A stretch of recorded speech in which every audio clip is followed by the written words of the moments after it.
Nosso segundo Fórum Internacional de Treinadores, promovido pela BTF. Vamos para a nossa 8ª mesa do Fórum, segunda do dia, com o tema Gestão, Mentalidade de Alta Performance. Gostaríamos de convidar primeiramente a mediadora da mesa, doutora Maria Angélica.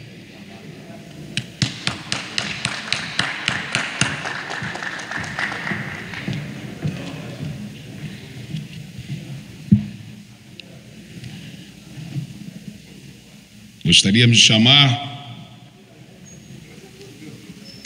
o professor e consultor de marketing esportivo, José Carlos Brunoro.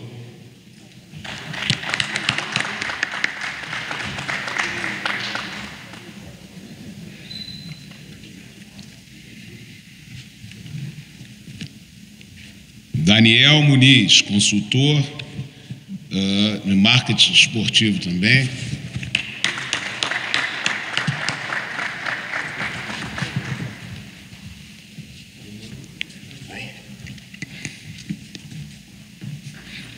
Doutora Carla Bastos, Gestão e Tributação.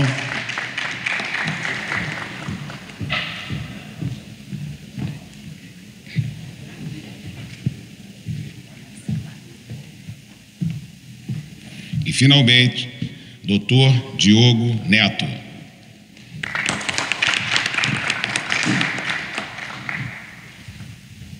Doutora Maria Angélica, por favor. Bom dia a todos. Vamos iniciar agora a mesa de gestão, mentalidade e alta performance. É uma mesa onde a gente tem falado aí para agregar mais ainda ao futebol. Em primeiro lugar, quero agradecer ao diretor da BTF, Fernando Pires, e a todos aqui presentes. E eu vou começar uma apresentação aqui, rápida, falando sobre os meus convidados aqui na mesa. Eu vou ser a mediadora dessa mesa e sou especialista na área de gestão empresarial, advogada desportiva, especialista em psicologia do esporte e hoje atuo como mentora de mentalidade e alta performance. Bem, primeiro o Dr. Diogo Neto, é doutor em medicina, da medicina esportiva, mestre em fisiologia e performance, FIFA High Performance Expert, instrutor com Comembol, consultor de projetos sociais internacionais e CEO também, né, da DN Sport, que vai estar aqui conosco. Uma salva de palmas para o doutor Diogo. Doutora Carla Bastos, CEO da Mover Contabilidade Empresarial, advogada, palestrante, mentora de gestor empresarial. Uma salva de palmas.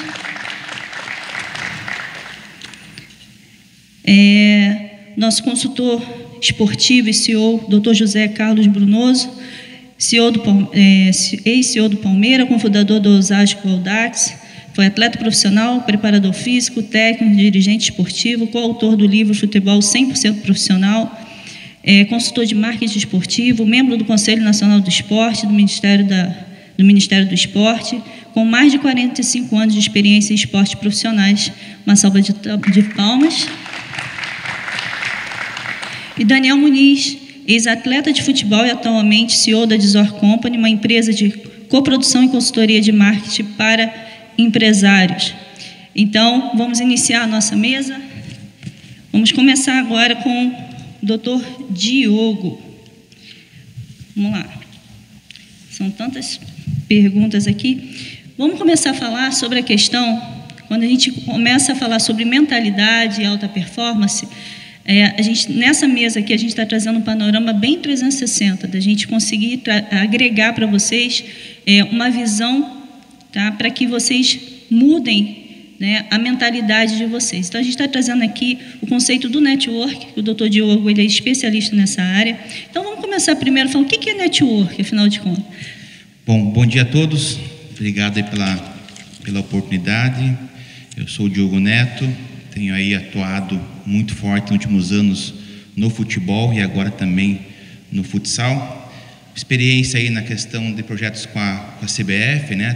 Por 9 anos trabalhando na CBF, em 10 áreas diferentes, e com a FIFA, com a Comembol também agora. Enfim, quando fala em network, né, são contatos, uma rede de relacionamento, E isso é muito importante, não somente para quem é do futebol, né, como um treinador, enfim, para todas as áreas. E quando eu vejo aqui, né, ao lado do Brunório, por exemplo, que é uma referência nesta área, né, o que eu percebo, o que eu posso falar é que em cada área que você atua, você encontra códigos diferentes. Por exemplo, né, quando você vai para a área da arbitragem, é um código, a medicina, com os médicos, é um código, o treinador. Então, cada vez que você entra numa área específica, você buscar aprender, entender quais são os códigos, né, que é falado em cada área. E a ideia, em relação aos contatos, tem alguns procedimentos para você fazer, né? Então, tem técnicas específicas para você fazer. Então, desde você se relacionar, conversar com pessoas, né, por exemplo, com experiência na CBF, desde pela manhã falar com o professor de um prédio social, por exemplo, à tarde ter reunião com a comissão técnica da seção principal, no caso, na época, era o Tite. Então, você conversar, ser acessível, né? Então, isso tudo pode fortalecer a forma de você se conectar com as pessoas. Se você vai para outro esporte, por exemplo, né? Então, cada área que você atua, são códigos específicos que você consegue abordar e conversar. Então, network, na verdade, se você for ver, tem até um estudo que fala que 86% das indicações de emprego são feitas as vagas são preenchidas por indicações. Isso tudo é networking, contato. Quem você é, né, qual é a sua rede de contatos, né, qual é o seu nível de influência. Então, isso tudo tem a ver com networking. Principalmente dentro do futebol, né? Dentro do futebol é network o tempo todo e saber gerir network vocês vão ter aqui esse aprendizado. Saber gerir network é diferente do contatinho, né? É bem diferente e a gente vai aprender mais também sobre isso. Obrigada, doutor Diogo.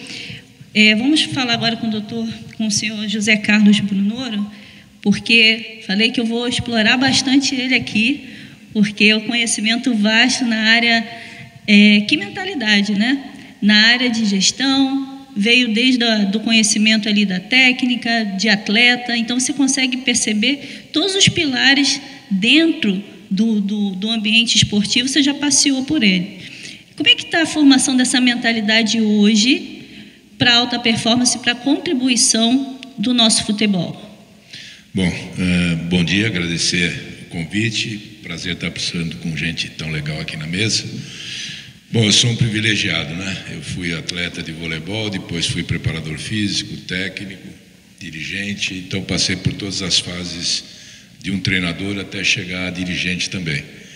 Todas essas fases foram um aprendizado, né? Até chegar hoje como gestor, como consultor de marketing e gestão de processos esportivos.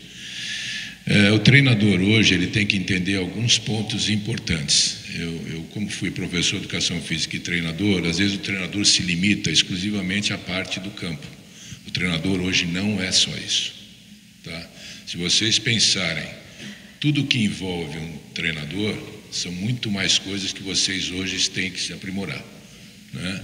Então eu particularmente eu fui mudando de área em função desse aprimoramento. Quando eu era técnico de vôlei, chegou um momento que eu achava que eu tinha que mudar, fui para dirigente. Fui convidado a sair de técnico de vôlei para dirigente da Parmalat. Quando eu estava na Parmalat, fiquei 6 anos, aí fui convidado a trabalhar na Fórmula 1. Né? Nunca imaginei que eu pudesse um dia estar na Fórmula 1. Fiquei 6 anos trabalhando na Fórmula 1. Foi um período horrível, porque morava em Mônaco, viajava de primeira classe, era solteiro e só mulher bonita. Foi horrível. Foi muito difícil, entendeu? Mas tem aspectos da Fórmula 1 que é terrível, né? Que é muito interessante. A gente não tem tempo de falar, mas seria uma contribuição muito grande para vocês. E aí o que acontece? Tudo isso foram mudanças que foram ocorrendo do meu aprendizado como treinador e como professor, que me acarretaram essa mudança de carreira. Então vocês hoje têm que entender o seguinte: vocês não são únicos. Vocês têm por trás de vocês a entidade que vocês trabalham, tem por trás de vocês a mídia, tem por trás de vocês os empresários de jogadores, tem por trás de vocês a torcida, tem por trás de vocês as entidades maiores. Então vocês não são únicos. Então vocês não podem pensar exclusivamente nas atitudes que vocês tomam pessoalmente. Entendeu? Por exemplo, vou dar um exemplo muito claro. Esse jogador é indisciplinado, eu vou puni-lo, ele não joga mais. Quem está sendo punido? Vocês ou o clube, se ele for um bom jogador? Né? Eu vou dar um exemplo que eu levei para a minha vida toda. Decisão do Campeonato Sul-Americano de Voleibol. Pirelli versus um time argentino. Tinha um jogador, talvez o mais velho lembre, Xandó, atacava na ponta, muito bom, muito bom. E ele começou a atacar de uma maneira diferente do que eu tinha pensado. Aí eu tirei ele do jogo, o jogo estava difícil, tirei ele do jogo, bravo com ele. Aí o William, que era o capitão do time, eu tirei para fazer uma inversão, ele sentou do meu lado e falou assim: Brunoro, se o Xandó não jogar, a gente não ganha esse jogo. Pensem bem, eu sou pessoa física ou a entidade que por trás de mim tem que ser privilegiada? Né? Então eu pensei, pô, a Pirelli não tem nada a ver com isso, né? O William ainda falou assim: você se resolve com ele amanhã no treino, mas ele precisa jogar. Voltei, conversei lá com o Xandó, que eu queria que ele mudou, ganhamos o jogo. Eu quero dizer para vocês, e principalmente na base ocorre muito isso: esse jogador está indisciplinado, eu vou afastá-lo. Ele é um adolescente, gente. Ele é um adolescente. Vocês têm que tomar cuidado com muitas coisas. Hoje o treinador não é só o treinador. Vocês têm que aprender a conviver com todo esse contexto. Eu não vou me alongar muito, mas eu queria deixar esse ponto de reflexão, entendeu? Vocês têm que pensar em tudo hoje. Até quando aqui anteriormente falaram que um departamento de futebol hoje tem várias áreas, vocês são o elo dessas áreas. Se vocês se isolarem, o departamento médico é que cuida disso, o departamento de análise que cuida disso, o departamento de marketing que cuida disso, tal, vocês vão se isolar. Vocês precisam estar o tempo todo circulando em todos os momentos. Então vocês precisam se aprofundar mais, se aperfeiçoar mais em todas as áreas, para ser um grande gestor. E em alguns casos o treinador é um treinador técnico às vezes, e às vezes é um administrador de pessoas. Lembre-se disso, aperfeiçoe-se em cima disso. Perfeita colocação. Essa visão do treinador se tornar um gestor, em especial de pessoas, né? Ontem, nós falamos na mesa aqui ontem sobre o futebol avançado, sobre essa questão do treinador hoje, ele não vai ser mais só, que já é algo importante de você aplicar a técnica, de você ensinar, mas hoje você precisa realmente se aperfeiçoar e se desenvolver como gestor de pessoas, porque se você não se especializar em pessoas, todo o teu trabalho, todo o teu conhecimento não vai conseguir ser aplicado. Então é importante começar a ouvir sobre isso aqui. Podem formular perguntas também para trazer aqui para responder aqui. Vamos agora conversar agora com a doutora Carla. É um assunto bem legal, né? Todo mundo fica, tributos, é uma área que as pessoas têm medo. Será que tem medo de você? Ninguém gosta, na verdade. Bem, minha pergunta é a seguinte, para a gente começar a entender um pouquinho, para desmistificar um pouco, toda vez que começa a formação de um clube mesmo pequeno, né, agora com a inovação da SAF também, qual a importância da gestão tributária no clube? Bom, primeiro, bom dia. Queria agradecer a BTF, né, na pessoa do seu Fernando, pelo convite. É um prazer estar aqui para falar sobre tributo com vocês. Primeiro, eu queria falar o seguinte: é interessante que antigamente, muito antigamente, era só colocar a bola em campo, chutar e meter gol, né? Agora, para o cara fazer gol, existe um início de gestão. Então, olha como é que as coisas vêm mudando, e no futebol não foi diferente, né? Então, a gente vê hoje a importância de um atleta meter o gol, tem que ter uma gestão muito bem definida e uma estratégia muito bem feita dentro do clube para que isso possa acontecer. E tributo ninguém gosta de falar, porque ninguém quer pagar tributo, né? Interessante que as pessoas falam assim: como é que eu pago menos tributo? Quero pagar menos, não quero pagar mais, não. E a minha frase é o seguinte: você não consegue pagar menos tributo nem mais tributo. Você está pagando imposto errado, né? O tributo errado. E o futebol, você consegue, no planejamento tributário, né, conversando como que esse clube está sendo formado, se ele vai ser uma associação ou se ele vai ser uma SAF, porque aí você muda toda a logística de pagamento de impostos.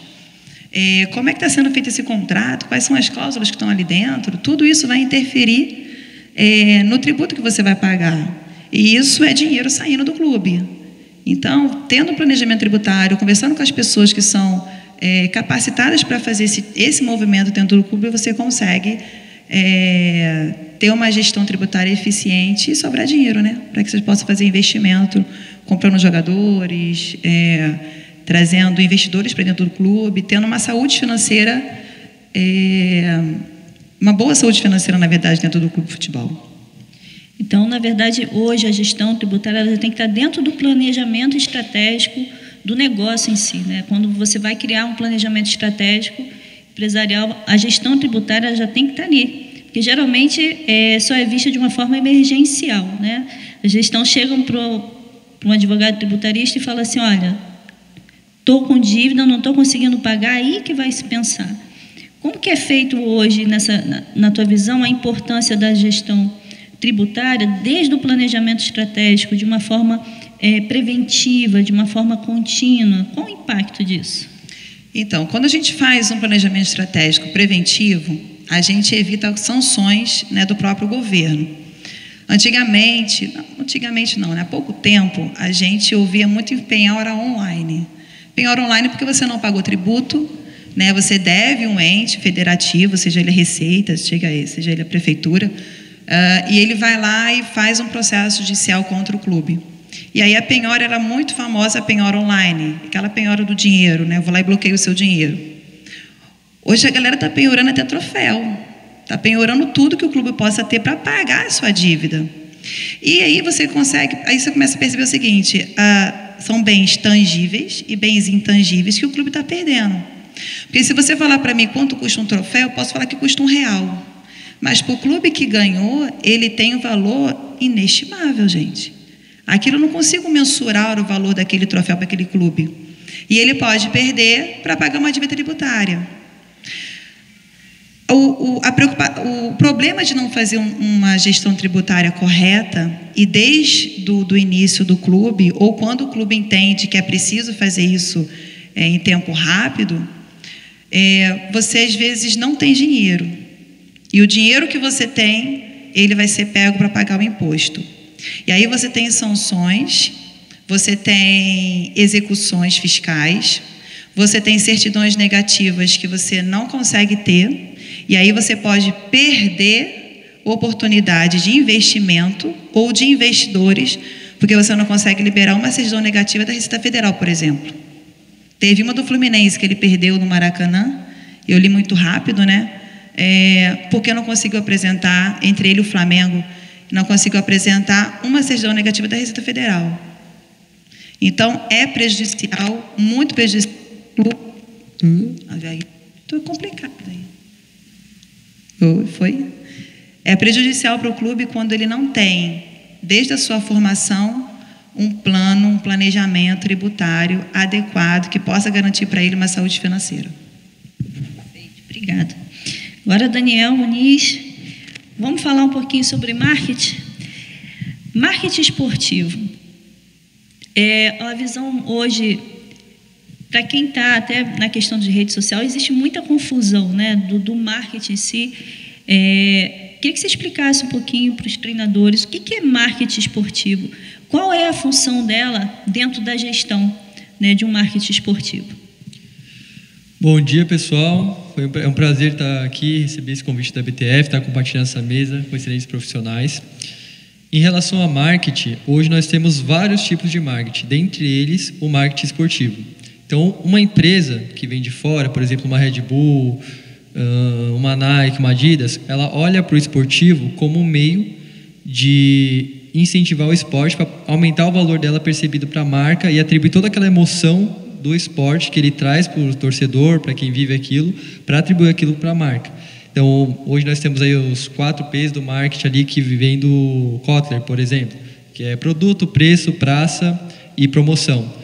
Com o esporte, a gente consegue um 5º P, que é o P de paixão. Então, o que essas empresas buscam dentro do marketing esportivo é justamente essa associação, dessa paixão que o clube pode proporcionar para as pessoas, para atribuir a sua marca a essa paixão. Então, uma camiseta, por exemplo, de um time, hoje, ela vale R$200. Mas e quando esse time passa pela melhor temporada dele, ganha aquela final sofrida no final da Libertadores, e aí passa 10 anos depois, você vai olhar aquela mesma camiseta. Será que ela ainda vale R$200? Por que ela vale mais? Porque toda essa jornada dessa história, do significado que foi atribuído, vai estar junto com o valor percebido daquela camiseta.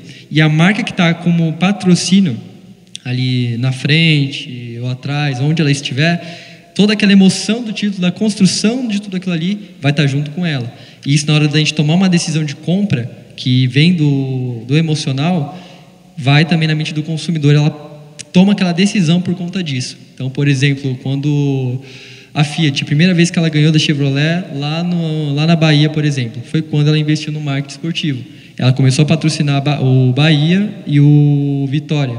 E aí foi a primeira vez que elas ultrapassaram. Red Bull, para quem não sabe um pouco da história da Red Bull, o primeiro marketing da Red Bull foi literalmente um lixo.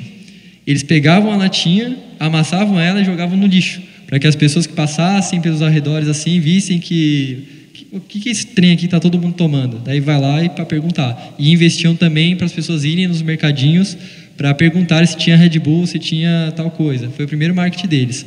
Agora, onde alavancou de fato a empresa foi quando ela começou a se tornar um meio de potencializar pessoas que querem alcançar, romper a barreira dos próprios limites, digamos assim. Então, o comercial da Red Bull é um cara saltando de paraquedas, quase morrendo. É sempre incentivando, sendo meio. Então, essas marcas, elas se aproveitam do esporte, dessa emoção que o esporte traz, para criar essa associação. E por isso, uma transição, por exemplo, do Cristiano Ronaldo lá para o Al Nassr, ele é muito mais do que esporte. É uma passagem de uma marca, de um time que tinha 800 mil seguidores no Instagram, após a vinda do Cristiano Ronaldo, foram para 16 milhões, se eu não me engano, de seguidores assim, em um período de 1 ano. Então, tudo isso aqui para a marca, depois para ela divulgar, o valor percebido do time, ele vai nas alturas. Então, toda a decisão hoje que o clube vai tomar também, participa também essa parte do marketing. O quanto que uma contratação vai trazer de retorno sobre o investimento dele por anos e anos e anos, com uma contratação. O Messi indo para os Estados Unidos, o Cristiano Ronaldo indo para lá. Então, tudo passa também pelo marketing. E é por isso que hoje está tendo esse olhar tão preciso para essa área específica. Obrigada. Doutor Diogo, vamos lá. Queria que você falasse aqui com os nossos treinadores, assim, quais as dicas que você pode dar para iniciar um network. Então, quando a gente pensa sobre o futebol, network, que não é simplesmente um contato, de você falar um oi, de ter o Instagram da pessoa, quais as dicas que você daria para um treinador, pensando nessa questão da mentalidade por trás do network, a forma de pensar sobre o network? Eu queria que você falasse um pouquinho do que está por trás dessa mentalidade de network. Claro, na minha visão, é você procurar entender, antes de chegar na pessoa, entender um pouquinho mais sobre a pessoa. Tem um livro chamado Como Negociar com Príncipes. O que fala isso? O que fala um livro, né? Que você vai chegar com uma pessoa, você vai entender, conhecer um pouco mais da pessoa antes de chegar até ela. O que ela gosta, que time que ela torce, qual que é o background, a história da pessoa profissional. Então isso vai ajudar no momento que você estiver com a pessoa. Esse é um dos pontos. Outro ponto que eu vejo que é muito forte, poderoso, é servir. Tem até um livro que fala sobre takers, givers e matchers. O taker é aquele cara que é o pidão. Pô, Bruno, tem uma camisa do Palmeiras daquela época aí. Pô, Bruno, pede uma pessoa, pede. Então, esse é um estilo que não é bem-vindo, para você chegar a uma pessoa. Segundo ponto, que é o giver, que é o cara que se doa antes, Então, o cara chega com um presente antes, É até bíblico essa questão de dar presente, que o presente chegue antes de você, na pessoa que você quer falar, conversar e conhecer. E o matchers é a pessoa que, estou dando aqui essa camiseta aqui, mas lembre-se que amanhã, então estou dando aqui, mas eu vou ter que cobrar amanhã. Então são perfis que existem. Outro ponto que na minha visão também é muito poderoso é a teoria DISC, São 4 tipos de perfis comportamentais. Quando eu aprendi isso, me ajudou muito a me relacionar com as pessoas. Então, dominante. Tem pessoas que é dominante. Eu que mando aqui, todo mundo obedece. Eu sou o chefe e acabou. Então esse é um estilo de pessoas, né? Um estilo de perfil comportamental, que é a pessoa que ela é direta. Então quando você vai falar com uma pessoa que é dominante, você tem que falar com ela de maneira direta. Não fique, né, fazendo volta, que a pessoa ela não vai gostar disso. Outro ponto que é o I, que é o influente, que é a pessoa que ela não vai chegar num lugar sem ser notado. Ó, chegou fulano tal. Por quê? É a pessoa que ela é influente, né? Ela influencia outras pessoas. E aqui vai uma outra dica de livro, que é A Estratégia do Oceano Azul. Muito bom esse livro, que fala o seguinte: quando eu quero chegar nos alunos de uma escola, não preciso ir aluno por aluno, eu vou chegar no professor, que é um influente em relação aos alunos. Não preciso chegar em todos os alunos da faculdade, eu vou chegar no diretor da faculdade, que vai ser um cara influente para mim. Então, esse é o perfil influente. O estável é aquela pessoa tranquila, né? O melhor tipo de amigo que você pode ter. Vai te ouvir, aquele cara calmo, apaziguador, né? Então, você saber conversar com essa pessoa. Você não pode chegar gritando com essa pessoa, que ela vai repelir a tua presença. E o conforme é aquele cara detalhista. Vai chegar aqui e falar assim: puxa, esse banner está torto, ninguém viu, ele é o único cara que vê, né? A única mulher que vê. Então, é a pessoa, por exemplo, muito boa para relatório, para números, né? Então, cada perfil comportamental, se você tem conhecimento, consegue identificar antes, você consegue ter uma boa conexão quando estiver na presença da pessoa. Então, são dicas básicas, né?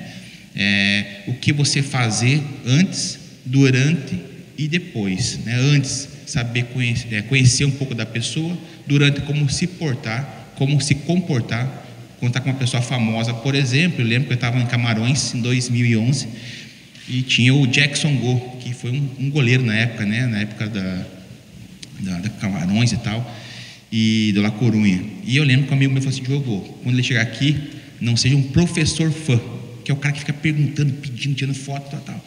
Então, saber se portar, isso ajuda muito você ou a crescer, né, ir para o próximo nível ou não.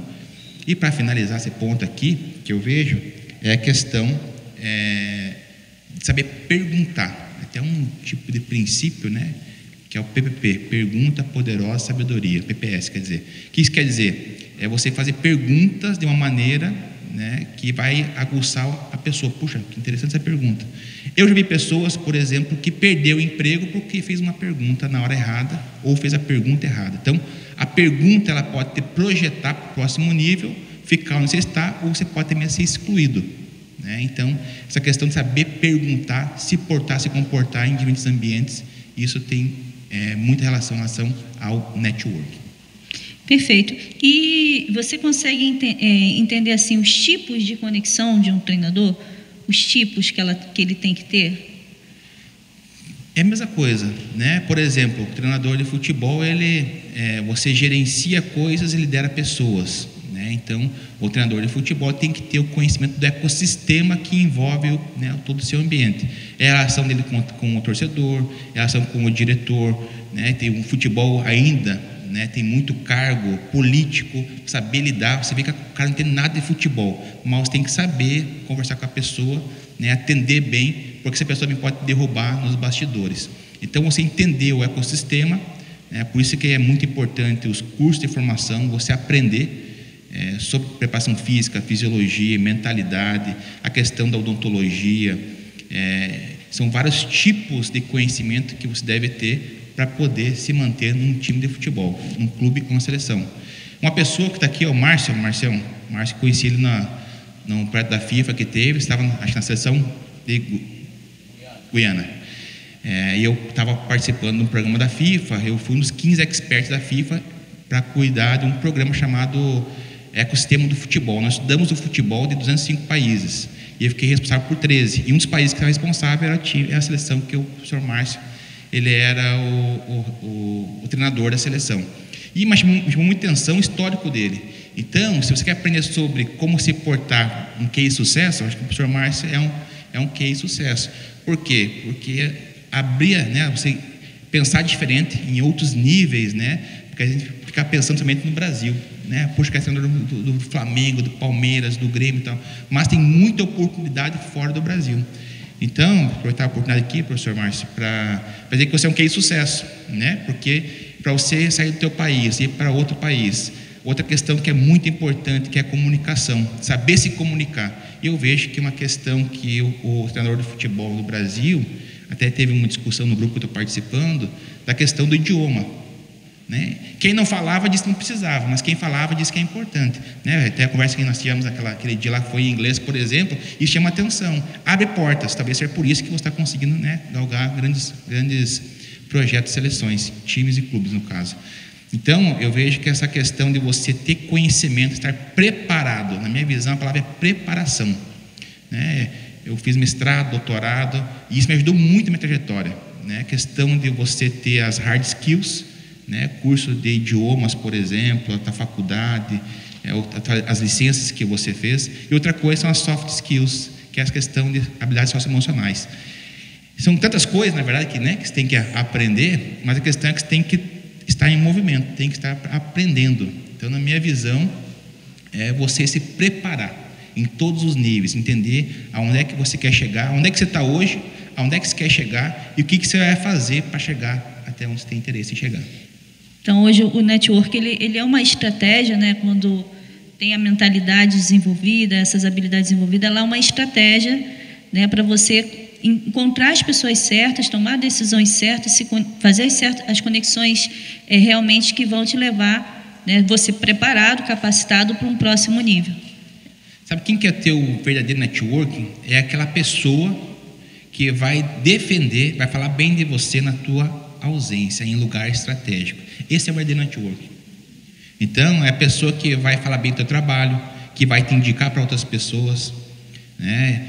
Em lugares que você estará ausente, mas é um lugar que é importante, que pode ser o teu sonho de chegar. Então, esse é o verdadeiro, a pessoa correta, a melhor conexão que você pode ter é essa aí. Perfeito. Bruno, vamos lá. Vamos agora pegar aqui você para a gente... a tua mentalidade, né, me chamou bastante atenção. De atleta para hoje um consultor, mas passou por todos os níveis, né, dentro de uma pirâmide. Quando a gente pensa em gestão esportiva, você vê ali do atleta, né, do treinador, então você fez do operacional, do tático, do estratégico, e hoje você é consultor nessa área. Como que você hoje enxerga, né, a mentalidade ideal, né, a forma de pensar para um treinador, né, ter essa visão de negócio, ter essa visão de meio de transformação, independente de todos os níveis que ele vai passar, porque o treinador ele tem um impacto muito grande em todas as pontas, ele liga, né, e você foi se desenvolvendo, né, quando você chegou como treinador, para você chegar hoje como consultor. O que aconteceu? O que foi essa mentalidade? O que foi te despertando? O que foi te gerando diferencial, né, para te levar para esse nível? Bom, é difícil. Muitas coisas aconteceram por oportunidades, né? Eu só queria passar uma mensagem aqui importante. Eu sempre pautei minha vida, por exemplo, quando eu era jogador, lógico, de voleibol, quando passei a ser preparador físico, eu quis ser o preparador físico que eu nunca tive como jogador. O que me faltou de um preparador físico? Quando passei a ser treinador, eu pensei assim, o que me faltou como jogador e preparador físico de um treinador? E quando eu passei a ser dirigente, eu fiz a mesma pergunta, o que me faltou como treinador, jogador, preparador físico de um dirigente? Eu sempre fiz essa primeira pergunta para mim poder me especializar. Tive muitas dificuldades, porque na minha época, eu tenho 73 anos, quando começou a gestão esportiva, por exemplo, não tinha nenhuma bibliografia. Nenhuma, tá? Então eu tive que ser praticamente autodidata. Então eu era treinador de voleibol e sempre buscava caminhos diferentes para mim trabalhar com a minha equipe e também melhorar a condição de trabalho da minha equipe, entendeu? Então eu achava que a gestão era um caminho para isso. Então eu viajava às vezes, pegava um livrinho que chamava assim Gerente Minuto, era um livrinho pequenininho, que eu começava a ter noções de administração sendo treinador, né? Para mim, tomando consciência do que aquilo seria. Eu nunca fiz ideia que no fim eu ia virar um gestor. Então eu sempre falo o seguinte, tudo que a gente faz na vida, a gente aproveita. Tudo. Se vocês forem fazer um curso de sei lá, espiritualidade, que não tem nada a ver, vamos dizer, um exemplo de treinador, vocês vão aproveitar. Então, tudo que a gente faz, a gente vai aproveitar na vida. Então, as coisas foram acontecendo e quando eu estava na Pirelli como treinador, o clube da Pirelli pediu para mim passar a ser gestor do clube, né? Então, eu comecei a me preparar ali para uma fase diferente. E aí entra um pouquinho do que foi falado aqui na parte de network. A gente precisa estar sempre tomando decisões, mas estar preparado para essas decisões. Não façam nada que não estejam preparados. Então, procurem cada vez mais estar preparado. Então, eu sempre fui me preparando, independente das situações. Então, eu sempre tenho aquela ditado que fala assim, o cavalo selado passa uma vez só, você tem que aproveitar. Mentira. Mentira. Se vocês passarem o cavalo selado e sobem em cima e vocês não estão preparados, o que vai acontecer? Vai cair. O tombo vai ser grande. Então não tenham medo de rejeitar uma situação se vocês não estão preparados. Não tenham medo disso. Entendeu? Eu tive várias situações que eu achei que não era o caminho para mim, porque eu achava que eu não estava preparado. Então, quando a Pirelli me convidou para ser gestor, eu fiz uma análise da minha vida, que eu falei, poxa, está na hora de mudar, eu já era técnico de vôlei há 20 anos, tinha ganhado tudo, Campeonato Mundial de Clubes, medalha de prata em Olimpíada, quer dizer, tudo eu tinha conseguido. Então, eu achava que era o momento de mudar, mas mudar como? Se preparando. Mas não tinha curso de administração esportiva. Tudo bem, eu fui estudando por minha conta e fui aplicando esses métodos na própria Pirelli. Só que sempre vocês se preparando como treinadores, alguém vai estar olhando para o trabalho de vocês. Mas não é estar olhando para o trabalho comum. Para o trabalho comum. Vocês têm sempre que ter um diferencial. Um diferencial. Seja ela na postura da equipe tecnicamente, taticamente, ou seja ela na postura comportamental da sua equipe. Então, por exemplo, a Pirelli, que eu era treinador, ganhou todos os títulos que podia ganhar no mundo uma equipe. Mas ela tinha um diferencial técnico e tático. E a outra coisa importante é vocês saberem lidar com as diferenças. Esse negócio de grupo fechado é relativo. Vocês têm que ter um grupo fechado para o objetivo, mas não um grupo fechado de mentalidade.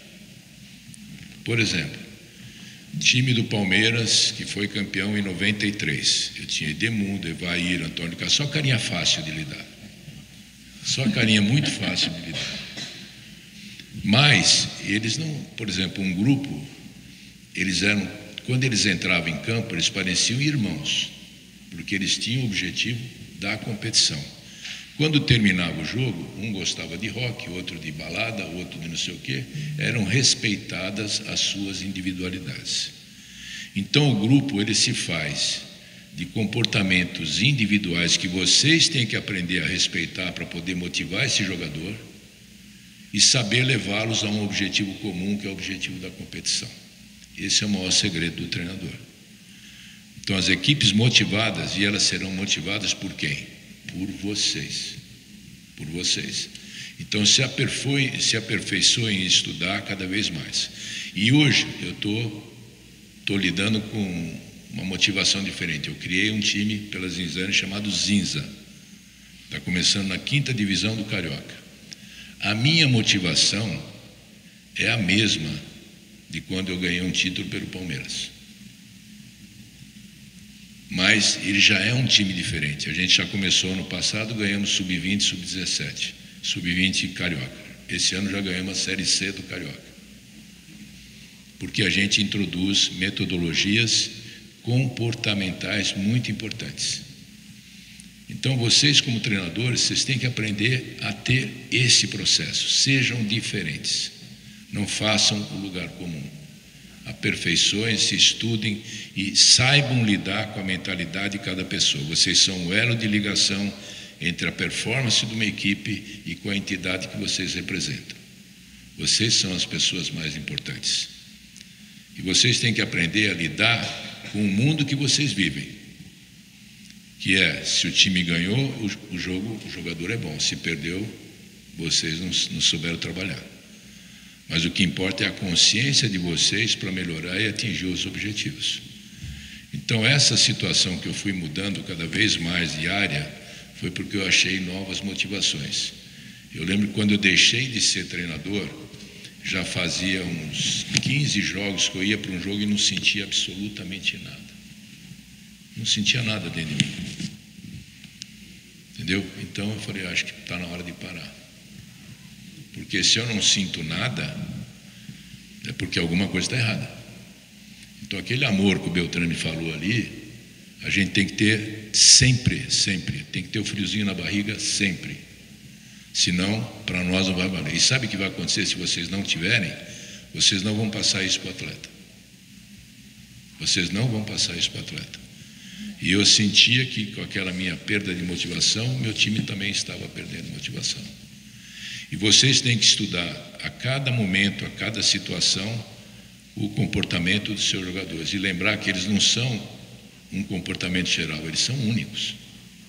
E vocês têm que passar a entendê-los, desde o comportamento da correção técnica e tática até do comportamental. Esse eu acho que é o grande caminho para quem quer trilhar novos conceitos. E foi assim na minha vida, fui trilhando, foram aparecendo as oportunidades e eu fui buscando porque eu achava que eu estava preparado e achando que eu precisava de algo mais.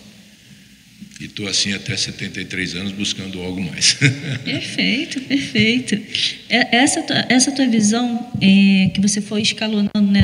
Sempre percebendo, quando eu fui para preparador, o que me faltou?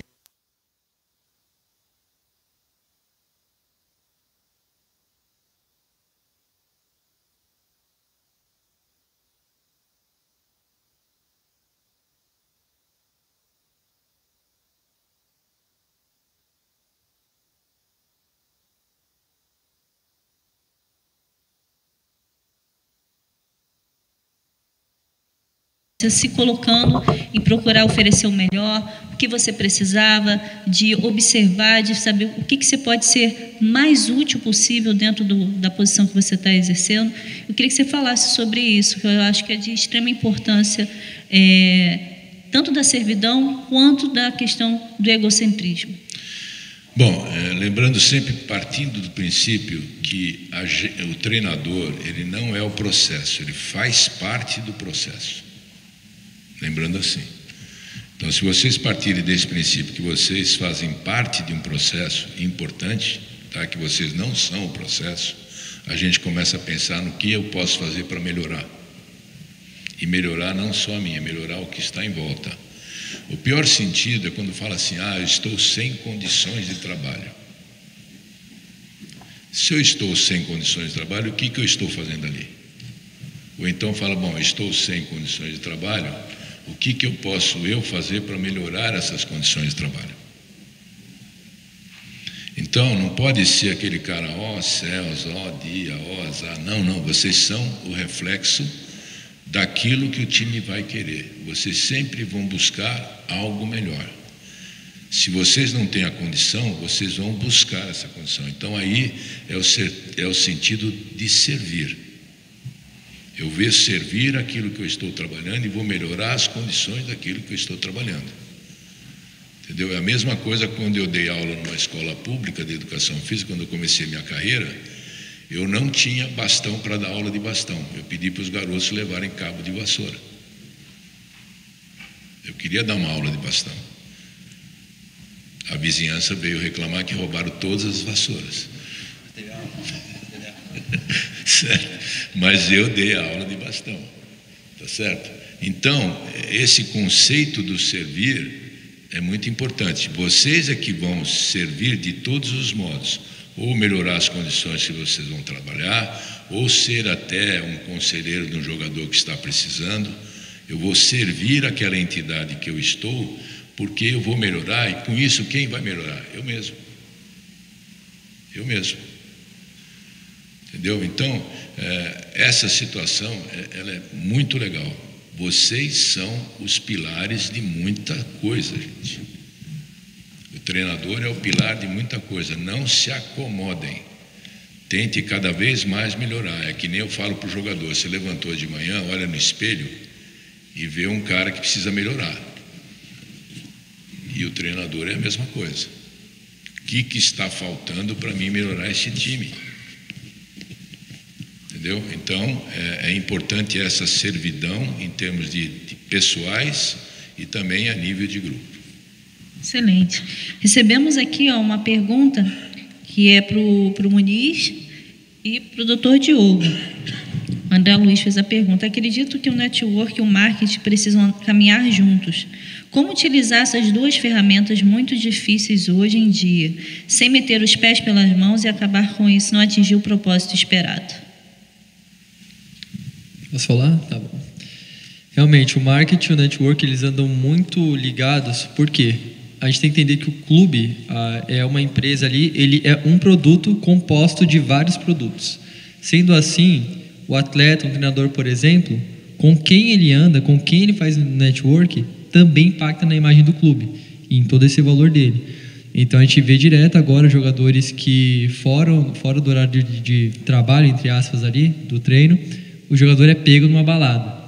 O jogador é pego com o caso do Neymar que aconteceu recentemente. E tudo isso vai agredindo a imagem do clube.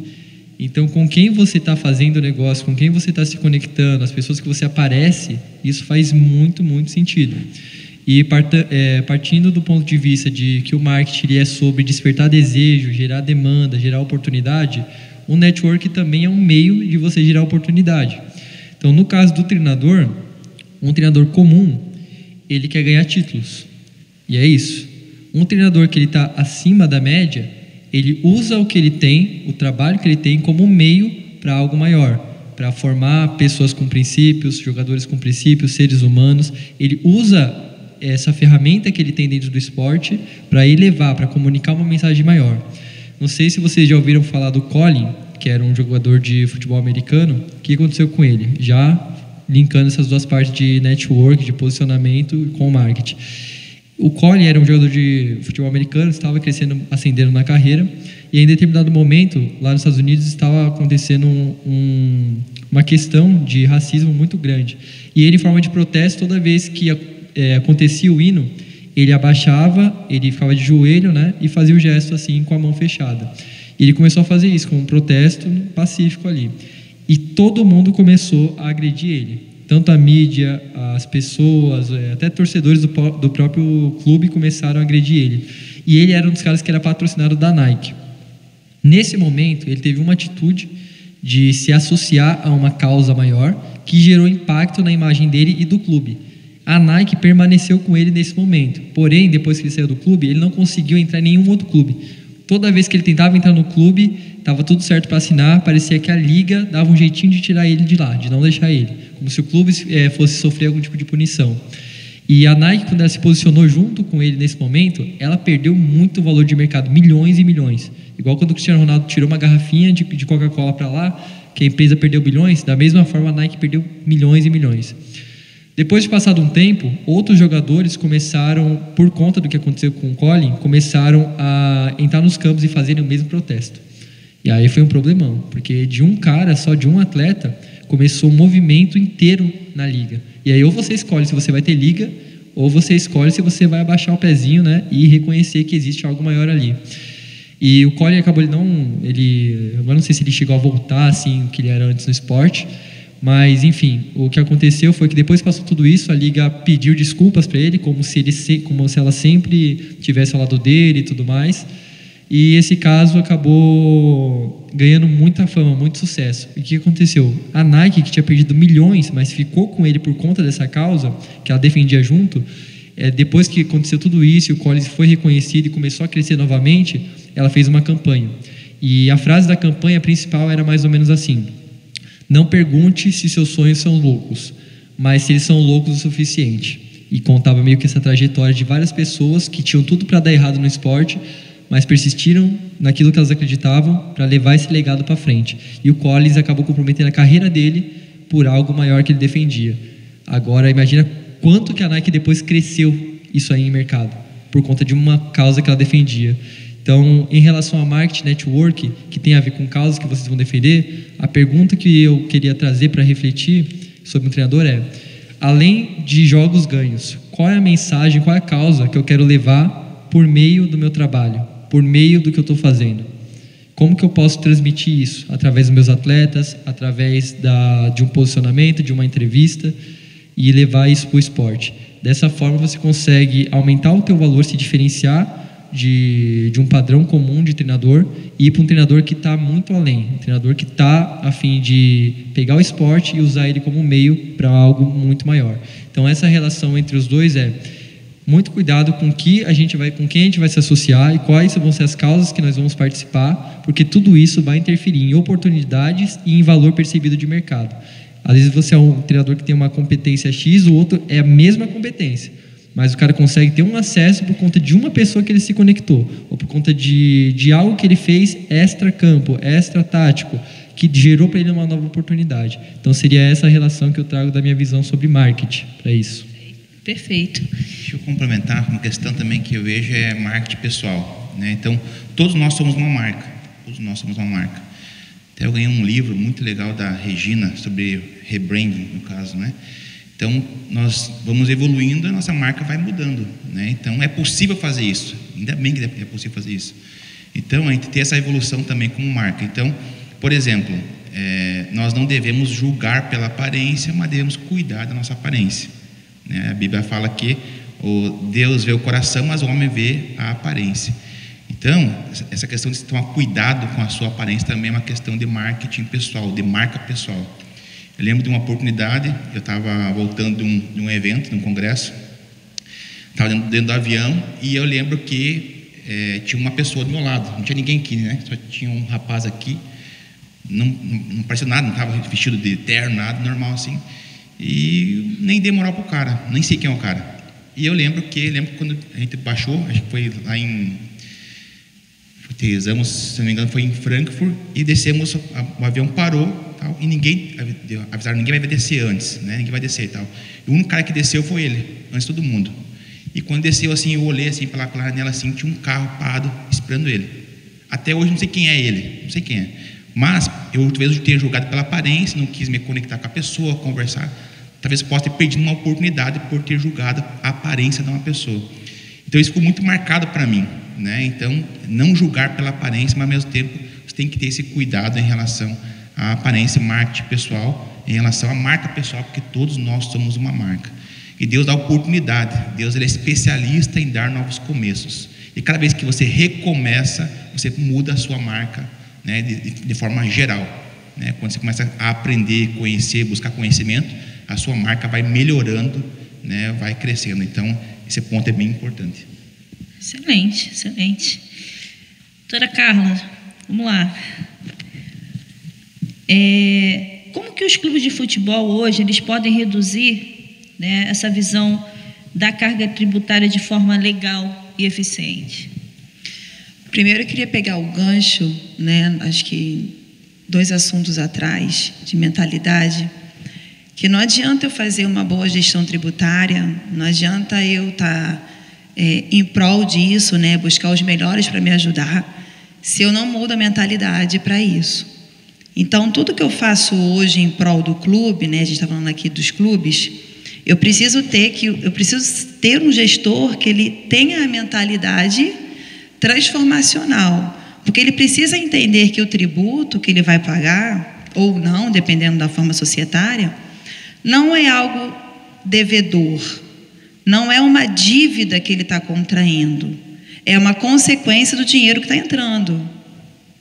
Então, quando eu entendo que é dinheiro que entra no clube, que é dinheiro em caixa, e isso é uma consequência, e o meu tributo é uma consequência disso, eu começo a ter uma percepção diferente do tributo, e aí eu passo a tratar ele de uma outra forma. Porque é muito mais fácil a gente ir para o lado negacional. Por exemplo, vou deixar de pagar o tributo X, Y, Z, lá na frente eu me viro. Vai vir um parcelamento, eu faço parcelamento. Mas, às vezes, esse parcelamento não vai vir com umas condições especiais para você. Talvez esse parcelamento ele venha 2, 3 anos depois. E aí, no meio desse trajeto, você perde uma oportunidade. Porque você tem dívidas tributárias que podem trazer prejuízo para o clube. Então, não é só fazer planejamento tributário. Não é só fazer onde eu posso reduzir o custo operacional. Eu preciso ter uma mentalidade, lidar com o dinheiro, né, de forma que ele é um ganho e eu pago para que ele entre dentro do meu caixa, digamos assim.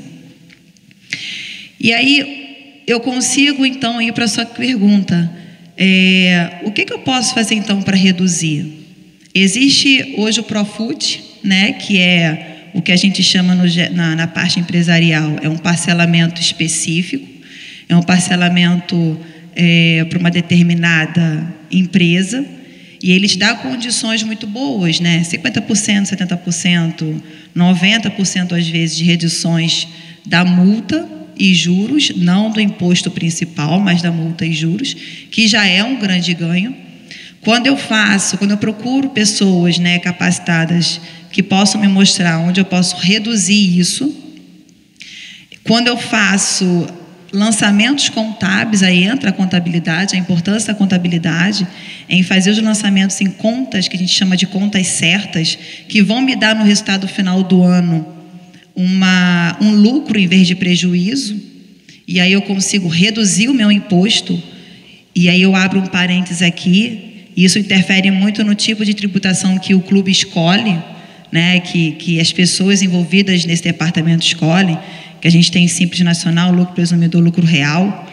Então, dependendo de onde você esteja, uma boa gestão tributária vai fazer você reduzir quando você escolhe uma boa tributação para o clube.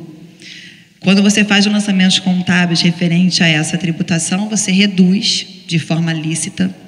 Quando você procura benefícios fiscais para o clube, você também reduz os impostos de forma lícita. Quando você faz organizações e reuniões periódicas tributavelmente, porque as legislações mudam todos os dias. Hoje a gente dorme com uma legislação, amanhã a gente acorda com outra legislação. Então, hoje eu tenho uma legislação que não me beneficia, amanhã eu apareço com uma que está me beneficiando.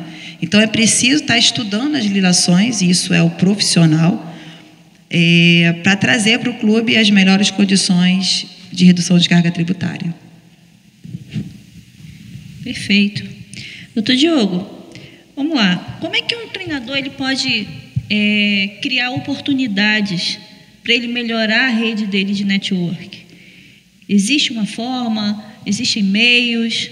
O que eu vejo aqui é um ambiente, né? Participando de eventos, por exemplo, congresso desse nível, é uma ótima possibilidade, né? Eu sempre tive por interesse de conhecer o professor Bruno Nora, tive agora conhecendo ele aqui ao lado dele, então para mim é uma honra.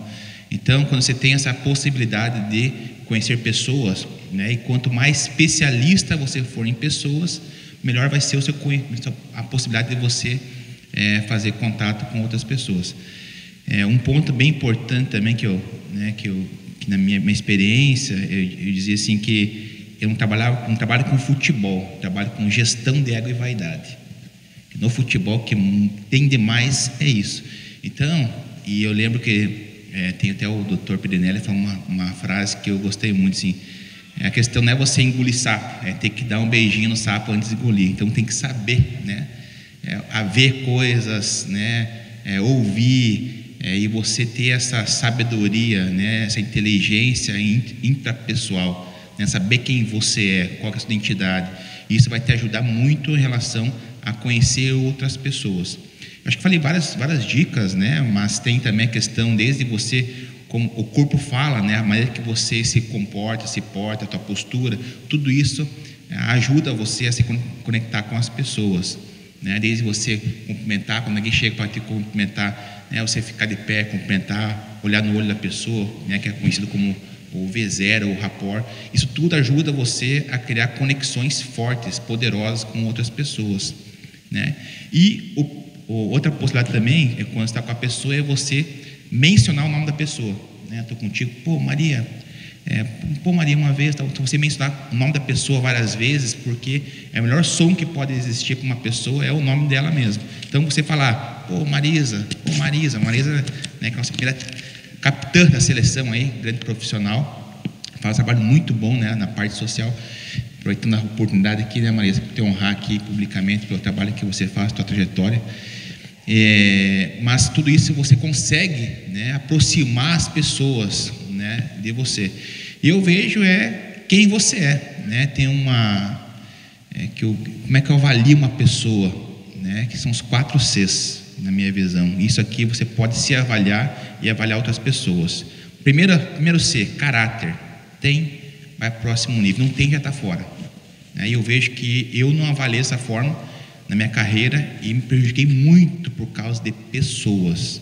Então, primeiro C é caráter. Segundo C é comprometimento. Ela é muito boa, um bom profissional, chega atrasado, né? No caso do caráter, sabe trabalhar com dinheiro, desvia, mente, chega atrasado, não entrega na data, né? Falta comprometimento. O terceiro C, aí sim é competência, sabe fazer, não sabe fazer, né? Tem aquele livro Entre a Ciência e a Sapiência, uma coisa é legalidade, a outra coisa é legitimidade. Legalidade, fiz o curso lá, a licença, parabéns, está apto a trabalhar. Mas legitimidade, sabe fazer de fato, sabe trabalhar de fato, sabe, né, organizar, montar um treino, sabe gerir pessoas, né? Então, o terceiro C é a competência. E o último, que é muito forte, tem a ver com o que eu estou falando aqui, que é conexão, saber se relacionar. Eu vi muita gente muito boa, né, melhor do que eu em muitas coisas, mas que não sabem se relacionar. Tem um amigo meu que me ajudou muito no futebol e ele acabou ficando no meio do caminho. E eu falei: o que aconteceu com você? Eu falei: puxa, eu achei que só eu sabia, né? Não admitia que as pessoas falassem comigo, me ensinar, então não tinha um coração ensinável. Então, você saber se relacionar, e lembrando que é uma das inteligências, né? A inteligência interpessoal, saber se relacionar. Então, eu vejo que se você tem, é muita coisa, muita informação, mas se você consegue entender, né, essas questões aí, vai te ajudar a ter conexões poderosas. Excelente, já anotei tudo aqui. A gente tem que estar sempre, o processo da mentalidade é a humildade, né? Eu queria continuar falando aí com o nosso mestre aí, Bruno Ouro, falando sobre essa questão da comunicação, né, da importância do desenvolvimento da mentalidade, o impacto dela na comunicação direta, indireta, de uma comunicação mais assertiva, na sua visão. Bom, hoje a comunicação é tudo, né? Vocês principalmente têm que saber se comunicar muito, né? A gente falou aqui de idioma, né? Seria legal falar um idioma, e principalmente o português, tá? Então é muito importante isso. E a comunicação passa também a maneira com que vocês passam essa comunicação para o atleta. Por exemplo, a palavra vamos lá, a gente usa pra caramba. Vamos lá que você consegue, vamos lá que é isso, vamos lá que é aquilo. Mas quando você fala vamos lá, você deu condições para o cara executar, né? Eu tenho um exemplo na Fórmula 1 que é bárbaro. O piloto sai do carro, eu era gestor de um piloto, tá? Ele vai para frente do computador e aí ele fala assim, o engenheiro dele fala assim: por que você não está freando a 7 metros da curva, naquela curva tal? Ele fala: bom, o carro está saindo de traseira, está com problema, não sei o quê, paraná. Aí o engenheiro fala para ele assim: eu vou corrigir o carro, mas você vai frear a 7 metros naquela curva. Então não teve o vamos lá que você vai frear naquela curva. Ele te deu condições de frear a 7 metros naquela curva. Então o Brasil usa muito o vamos lá, né? Principalmente os treinadores.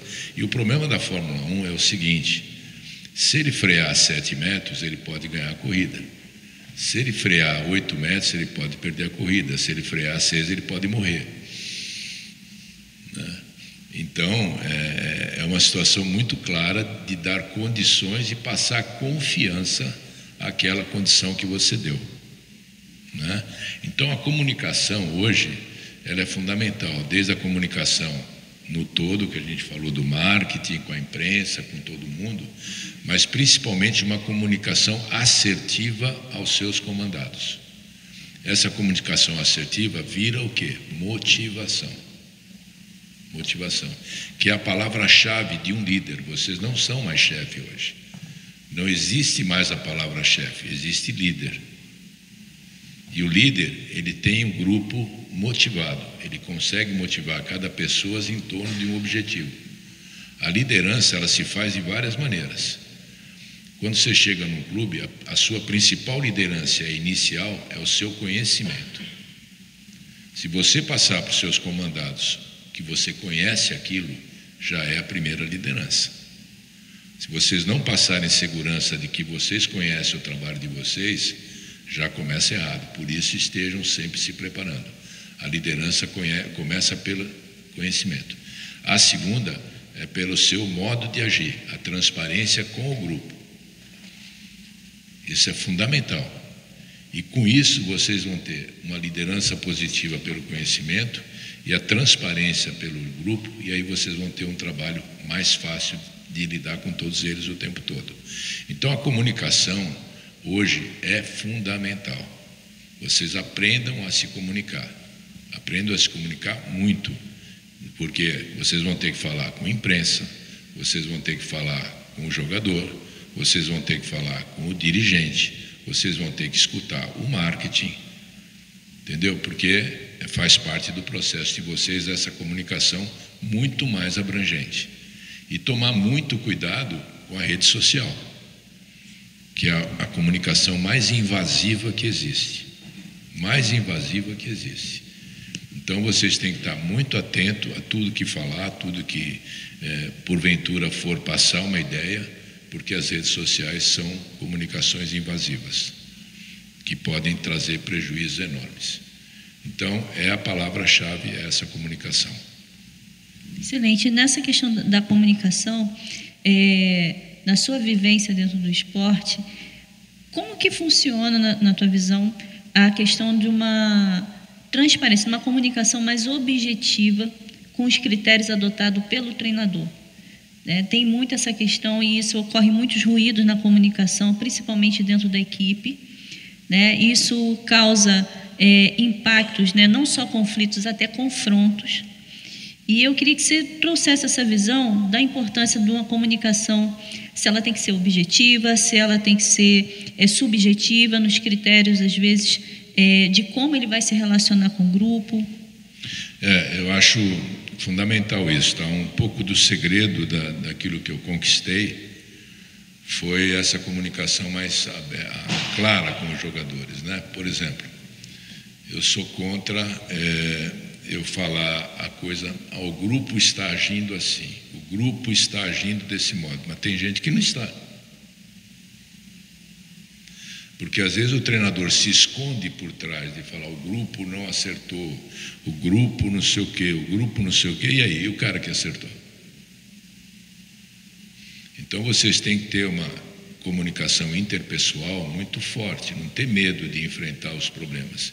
E aliás, o problema no futebol, ele tem que ser resolvido, não ser adiado. Lembre-se disso. Um problema pequeno dentro da equipe, ele vive um problemão 2 dias depois. Porque esse problema não fica dentro da equipe, ele se espalha. Então, uma ação preventiva é fundamental. Uma das críticas que eu faço aos diretores executivos de futebol hoje é que eles não exercem um trabalho preventivo com a comissão técnica, por exemplo. Se o treinador está tendo problema, parece que ele vai deixando esse problema espalhar. Ele não ajuda o treinador a resolver esse problema. E aí vai ocorrendo e a demissão ocorre. Então, para mim, diretor executivo profissional que fica trocando de treinador a cada 4, 5 meses, ele não está exercendo o papel dele. Ele não está exercendo o papel dele. Porque se ele é profissional, ele devia minimizar essa troca. Então, vocês como treinadores também, dentro dessa posição, quando existem, vocês têm que se relacionar bem com todos os jogadores, ser muito claro com todos os jogadores, porque no Brasil o que ocorre? O titular, ele é o titular, o reserva ele foi barrado. Olha a palavra, foi barrado. Que barrado? Ele não foi usado, certo? E esse barrado leva a interpretações que a imprensa gosta de fazer, porque o técnico não gosta do jogador, ou não utiliza o jogador. Então, todas essas barrações, quando principalmente existe troca de jogadores ou substituições de jogadores, vocês devem conversar com o atleta. Olha, eu fiz isso, não dá satisfação de tudo, mas olha, nesse momento, taticamente, é isso, tal, principalmente as grandes estrelas. Principalmente as grandes estrelas. Se eles são estrelas, vocês têm que lembrar que vocês fazem parte dessa constelação. Constelação, o que que é? É um conjunto de estrelas. Então, aí, o sentido de conversar e de dialogar mais abertamente é que vai ser o sucesso de vocês. Que todo mundo está correndo pelo mesmo objetivo, independente de estar jogando ou não. Em teoria, quem está jogando deveria honrar quem está no banco. Sim. Deveria honrar quem está no banco. E essa honra vocês têm que fazer valorizar quem está no banco. E a hora que ele entrar, saber que ele vai ser útil, né? Então, é uma ciência, isso eu chamo de uma ciência difícil. Sensível. Muito difícil, mas que vocês têm que aprender a lidar. E vocês têm que partir do princípio seguinte: eu não tenho nada contra o jogador, mas vocês não podem ser mais ou menos inteligentes que o jogador. Vocês não podem perder para o jogador. Vocês são os líderes. Então vocês têm que saber levar o grupo com muita habilidade, maior do que eles podem levar você. Vocês é que têm que motivá-los, não eles a criticá-los. Entendeu? Então é uma situação bem legal e que por isso eu não tenho mais cabelo. É só mais uma vez provando a importância, né, de se especializar em pessoas, né? Justamente. Da mentalidade, de se especializar em pessoa. Isso cada vez mais, quanto mais cedo vocês se desenvolverem, se especializarem em pessoas, todo o trabalho, todo o conhecimento de vocês vão crescer, porque você vai conseguir implementar isso na prática, né? Você vai gerar o legado, né? Gerar o legado. O segredo hoje é gestão de pessoas, né? Segredo de então, tudo. Excelente. Todos nós aqui na mesa estamos falando a mesma coisa: gestão financeira, gestão de marketing, gestão interpessoal, de relacionamento. Sim. Quer dizer, o mundo virou isso, né? Eu mesmo já perdi muitas oportunidades, mas muitas oportunidades, não ter feito um bom network. Muitas. Eu convivi no meu mundo, imagina, pela Parmalat, por exemplo, eu cuidava do Palmeiras, do Juventude Caxias, do Peñarol, do Boca Juniors, da Universidade Católica do Chile e do Benfica. Eu não tenho o telefone de ninguém desses lugares. Eu tenho vontade de me matar. Por quê? Talvez por excesso de trabalho, que eu ficava pouco tempo em cada lugar para poder atender, mas não me preocupei com isso. Hoje eu me arrependo, eu podia ter amigo em tudo quanto é lugar por aí. Entendeu? Então, Fórmula 1 é a mesma coisa, eu lidei com grandes empresários, grandes pessoas, tem alguns, mas eu podia ter muito mais. E essa comunicação hoje é fundamental. E quando a gente fala de marketing, eu trabalhei no começo da minha vida também com marketing, também não tinha nada de biografia, né? Fui aprendendo a colocar, mas eu fui aprendendo com pessoas. Então, por exemplo, quando eu trabalhava na Pirelli, o carro-chefe da Pirelli, a empresa era o vôlei. E a parte de marketing da Pirelli trabalhava muito o vôlei. Então, eu fui aprendendo marketing com as pessoas do marketing da Pirelli. Fui transformando isso para o esporte. Quando eu fui para a Parmalat, vocês devem saber, a agência da Parmalat era do Nizam Guazais, que é um papa do marketing tradicional. Então, eu conversava muito com ele e traduzia isso para o marketing esportivo da Parmalat. Então, essa situação, eu acho que eu estou falando demais, né? Essa situação é importante, que vocês tenham essa comunicação, que saibam lidar com o grupo, que saibam passar essa comunicação que é totalmente fundamental, e saber lidar com as diferenças do grupo. Tá? Saber lidar com as diferenças é a grande liderança. Perfeito. Dá para a gente ficar aqui falando horas e horas e horas, mas a gente está chegando ao encerramento. Tinha mais muitas coisas aí para perguntar, mas que bom que haverão outras oportunidades de a gente falar mais sobre mentalidade, sobre performance. E eu vou passar para as considerações finais, tá? Doutora Carla. Bom, eu queria como o Dani, né, deixou um pensamento, eu queria deixar para vocês pensar o seguinte: o que hoje eu faço na gestão do clube que eu posso fazer melhor? O que eu posso fazer de melhor do jeito que eu faço hoje? Porque gestão tributária não é só pensar no dinheiro, é pensar na evolução do clube, é pensar no crescimento do clube, é pensar na saúde financeira do clube. Então, gestão tributária é só uma ponta de toda gestão que é preciso fazer dentro de um clube para que ele seja bem sucedido, para que ele alcance vitórias dentro e fora de campo. Então, o que vocês hoje fazem, que vocês podem fazer de melhor dentro da gestão que hoje vocês estão inseridos? Eu agradeço aqui mais uma vez a oportunidade. E vamos voltar, né? Vamos voltar para continuar falando um pouquinho sobre gestão tributária, que é muito importante. Isso dentro do meio empresarial do clube não é diferente. Obrigada, doutora Carla. Daniel Muniz. Agradecer ao Fernando, à BTF, Fernando ali, por essa oportunidade, e também deixar aqui uma última reflexão para aqueles que desejam trabalhar o marketing pessoal como treinadores, gestores, independente da área. Pensem sempre no seguinte: o marketing é sobre despertar desejo. Então, vocês também fazem parte de um produto dentro do mercado esportivo. E hoje os produtos que mais vendem são aqueles que comunicam o intangível. Tudo que todo mundo está fazendo já tem um valor percebido. Então, como que eu posso, dentro da minha profissão, criar algum tipo de diferencial competitivo? Se for taticamente, por exemplo, em questões de modelo de jogo, nós temos hoje o Diniz, que tem um modelo de jogo muito diferente aqui no Brasil. Quando ele iniciou, eu joguei no Audax, desde a base, do princípio, hoje é só Diniz lá dentro.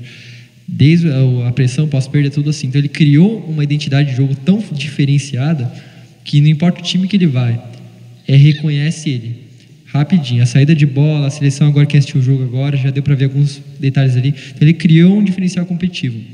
Vai atender todos os clubes? Com certeza não. Hoje o clube olha para os zagueiros dele ali e fala: caramba, eu estou com o Paulão aqui, o Paulão, se implementar o Diniz, vai ser 4-0 para o time adversário. Não tem como. Então, mas os clubes que têm essa condição, o Diniz vai despertar o desejo neles. O clube que quer jogar no modelo, no estilo europeu, tem condições para isso, o Diniz vai ser um produto atraente para aquele clube, porque ele criou um diferencial competitivo dele dentro de uma metodologia de trabalho. Então, pensem nisso também. Como que eu posso criar diferenciais competitivos dentro do meu modelo, para que as pessoas, mesmo se eu não estiver no campo, elas falam: putz, isso aqui é o trabalho do fulano de tal. Esse daqui tem a mão, tem a cara do jogo dele. E como vocês podem criar isso? Que assim vocês vão conseguir aumentar o valor percebido de mercado e gerar desejo em cima do produto, que no caso são vocês mesmos. Obrigada, Daniel. Brunor. Bom, queria encerrar aqui fazendo um pedido, né? A gente tem se comportado muito mal em termos internacionais, em termos de resultado, em termos de comportamento. Todos os escândalos ultimamente de jogadores são brasileiros, né? Nos últimos dias aí, uns 3 apareceram na lista, fora os que já tinham acontecido. E o resultado ruim do futebol brasileiro em termos de Copa do Mundo, de resultado internacional, o Sub-20 perdeu para Israel, nada contra Israel, mas uma série de resultados negativos são por os comportamentos internos, é a somatória dos comportamentos. Então, quando a gente ainda fica fazendo cera, quando a gente ainda fica reclamando de árbitro, quando a gente ainda fica se perdendo nessas coisas, a gente está contribuindo paulatinamente para que a gente não alcance grandes resultados. O VAR aqui no Brasil, o jogador não deixa nem o juiz chegar a olhar as coisas. É uma reclamação constante, é uma reclamação direta. Aí o cai-cai, essas coisas todas, a gente precisa parar da malandragem. O futebol brasileiro precisa parar de ser o malandro. A gente tem que ser o técnico, a habilidade, o show de bola. A gente precisa parar com essas coisas aqui no Brasil, que isso tudo contribui para a gente não chegar nem a uma semifinal de Copa do Mundo. Nem a uma semifinal. E faz tempo, hein? Entendeu? Então isso passa um pouco por nós todos, vocês, dirigentes, todos têm que contribuir para essa evolução. Todos têm que contribuir. E outra coisa, não deixem a característica do futebol brasileiro fugir. Meu filho é goleiro, joga nos Estados Unidos, ele faz faculdade lá e joga lá. Quando ele estava na base, ele jogou na Red Bull aqui um pouco na base, eu ia assistir jogos, tinham treinadores que não deixavam o garoto driblar. Treinadores que não deixavam o garoto driblar, que é a maior característica nossa. Entendeu? Então, toda vez que perde, tem uma desculpa externa. Lembre-se, toda vez que perde, tem alguma culpa nossa. Não é só externa. Nós temos que aprender. Eu hoje, como dirigente, todo jogo que acaba, eu vou para minha casa. Eu moro sozinho aqui no Rio, porque a minha família é de São Paulo. Eu volto fim de semana para São Paulo. Ou quando eu estou lá, eu pego o meu copinho de uísque, eu faço isso desde quando era treinador de vôlei, converso muito com ele para ver o que eu podia ter feito de melhor. Então, vamos deixar de ser os outros que fazem o nosso resultado. E que sejamos nós que possamos, cada um de nós, melhorar o nosso futebol. Perfeito. Doutor Diogo? Perfeito. 2 pontos, aproveitando o gancho, uma frase que eu acho importante, é a questão do olhar humanizado na formação do atleta. Né? Quem é a pessoa? Né? Quem é a pessoa do jogador? Então, essa questão é muito importante em relação à formação.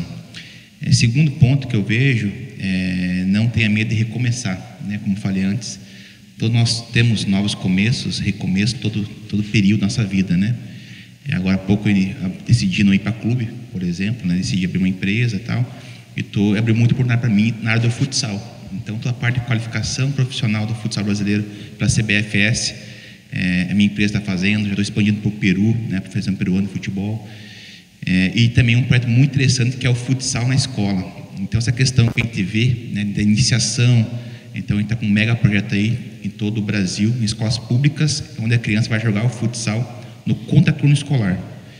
Então, coisa que eu estava tentando na CBF, não estava conseguindo. Por quê? Porque tem no Brasil, não é campo de futebol na escola, o que tem é quadras de futsal nas escolas. Então, estou conseguindo aí realizar um grande sonho. E isso, então, tem muito a ver com a questão de recomeçar. Então, é só uma visão aí em relação a não ter medo de recomeçar. Obrigado pela oportunidade. Só queria agradecer a todos na mesa pelo aprendizado que eu tive um pouco com vocês hoje. Obrigado, viu? Acho que agradecemos.